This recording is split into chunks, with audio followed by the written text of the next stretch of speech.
देववसुतं देवं कंसचाणूरमर्दनं देवकी परमानन्दं कृष्णं वन्दे जगद्गुरुं શ્રીકૃષ્ણ વંદે જગદ્ગુરુમ. આપ સાંભળી રહ્યા છો આપણી યુટ્યુબ ચેનલ ધાર્મિક, એમાં આપ સૌનું હાર્દિક સ્વાગત છે. આજના વિડીયોમાં આપણે સાંભળવાના છીએ શ્રીમદ ભગવદ્ ગીતા અધ્યાય 18મો મોક્ષ સંન્યાસ યોગનો શ્લોક ક્રમાંક 1. આ શ્લોકમાં અર્જુન ભગવાનને પ્રશ્ન કરે છે કે મને સંન્યાસ અને ત્યાગના તત્વને જુદું જુદું જણાવો, જેથી મને બરાબર રીતે સમજણમાં આવે. તો ચાલો આપણે આજનો શ્લોક શરૂ કરીએ. ઓમ શ્રી પરમાત્મને નમઃ. શ્રીમદ ભગવદ્ ગીતા અથાષ્ટાદશોऽધ્યાયઃ. અર્જુન ઉવાચ સંન્યાસસ્ય મહાબાહો તત્વમિચ્છામિ વેદિતું ત્યાગસ્ય ચ ઋષિકેશઃ પૃથક્ કેશિનિષૂદન. અર્જુન ભગવાનને પૂછે છે પ્રશ્ન કે હે મહાબાહો, હે અંતર્યામી, હે વાસુદેવ, હું સંન્યાસના તેમજ ત્યાગના તત્વને જુદું જુદું જાણવા માંગુ છું.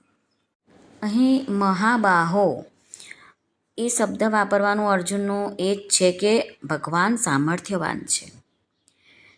અર્જુનનો ભાવ એ છે કે આપ સઘળા વિષયોને કહેવામાં સમર્થ છો, આથી મારી જિજ્ઞાસાનું સમાધાન આપ એવી રીતે કરો જેથી હું વિષયને સરળતાથી સમજી શકું.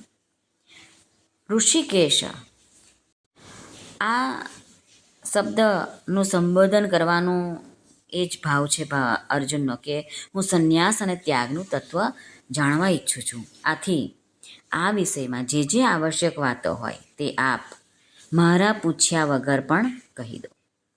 હવે અર્જુનનો ત્રીજો સંબોધન છે કેશિનિષૂદન, એટલે કે વિઘ્નોને દૂર કરવાવાળું આ સૂચક શબ્દ છે.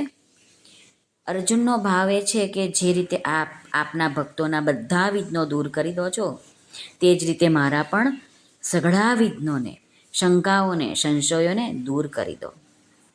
રામસુખદાસજી વર્ણવે છે કે જિજ્ઞાસા બે રીતે પ્રગટ કરવામાં આવે, એક પોતાના આચરણ માટે અને બીજું સિદ્ધાંતને સમજવા માટે.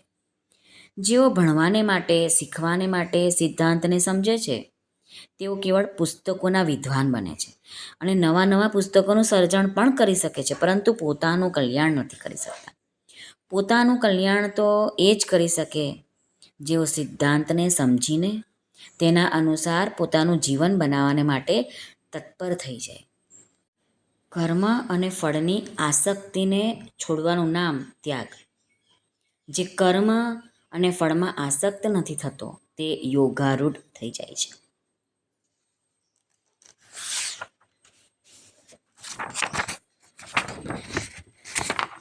શ્રી કૃષ્ણ અર્પણમસ્તુ. સર્વને ભાવથી જય શ્રી કૃષ્ણ. રાધે રાધે.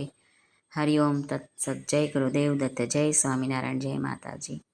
નમઃ પાર્વતી પતે. હર હર મહાદેવ. હર સિદ્ધેશ્વર મહાદેવની જાજના આનંદની જય. સર્વનું કલ્યાણ થાઓ, સર્વનું કલ્યાણ થાઓ, સર્વનું કલ્યાણ થાઓ.